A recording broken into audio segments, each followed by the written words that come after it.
I'm sure you know this, I'm sure you've been told, but tomorrow, September 19th, is the 30th anniversary of Goodfellas, one of the greatest films ever made. And I'm just sort of curious, whenever you think back to that experience of making that film, what stands out most to you about your memories of being on set 30 years ago?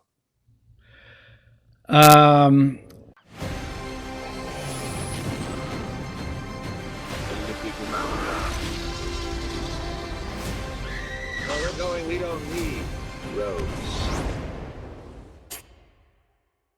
There's a great scene in the trailer for this movie that actually really humorously references the Godfather films. And it just got me thinking that you've actually had a really great sense of humor when it comes to referencing your classic work. I know you recited the taxi driver monologue in Rocky and Bullwinkle, and your character in The Family literally sits down and watches Goodfellas. And in Shark Tale, it has several Godfather references. I'm curious, when did you as an actor sort of decide that you were comfortable kind of maybe cracking jokes and having fun with your own filmography?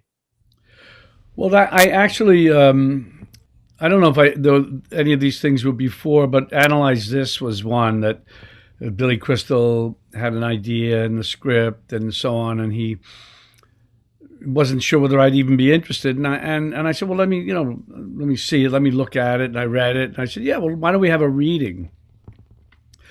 So I like to do that a lot. To have a reading kind of lifts the thing off the page a little, and you can see if there's any. And people sit around and watch, and they have their opinions, and that can be helpful. So, and the writer of the script, the director, and blah blah. So that's what we did, and we carried it further. We had another reading, but one in L.A. and one in, I think, in New York with different actors, and it just evolved. And so I thought it would be fun to do. That's it. And so I guess the thing itself can be made fun of, and that's okay, because I part of me says I don't like to take these things too seriously, especially in myself.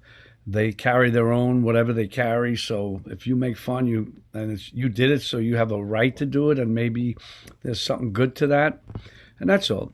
I'm sure you know this, I'm sure you've been told, but tomorrow, September 19th, is the 30th anniversary of Goodfellas, one of the greatest films ever made. And I'm just sort of curious, whenever you think back to that experience of making that film, what stands out most to you about your memories of being on set 30 years ago? Um, well, this is one thing. We were trying to get me to have white hair as I got older, and I went to this hair colorist. I'd say 5 or 6 or 7 times to try and get it, and it was my young hair, and now it's naturally white. And that was one of my. No, it was. Oh, look, years go by, and before you know it, the years go by, and you got to take advantage of everything that comes your way right then and there, and that's it. Don't let it Absolutely. pass you by.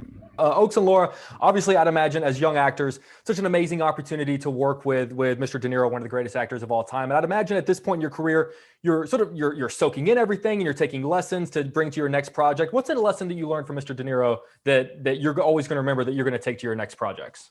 I don't ever want to do a movie with him again. Yeah, right. I Um, had the best time. I think something that I immediately took away from meeting Bob is his ability to be humble in any situation, and I think that that's something that carries through. And I've said it before, both film in and off screen. And I think that that's something that is a valuable trait for anybody. So to strive for that, something that I am pushing for. Yeah, I agree. And I also, I would go on set to watch like a geek because I was just like, this is so cool. Um, and something that I really appreciate as well, exactly what kind of Oak said, you could kind of see that even like during the scenes, um, when you as an actor, it totally always happens when you like make a mistake or flub a line. There's sometimes this tendency to kind of just like make the moment like, oh my god, I can't believe I just did that, which the crew's like, no, what, cool, let's like keep going. And something that Bob was always kind of amazing of doing, of just like consistently just staying in character, where you would watch it and when I would watch takes, I'm like, I didn't even realize when he messed up, if he messed up, because it was just always right in character, in the zone. And I think for me as an actor, I was like, oh, that makes a lot of sense. Don't take yourself more out of it. Just like keep being in it. So For sure. I don't know. I was geeking out. Absolutely. Well, guys, truly an honor to get to speak with you. Lauren Oakes, really a pleasure to get to meet you. And Mr. De Niro, always a pleasure, sir. I really appreciate your time. Thank you guys very much. Thank you.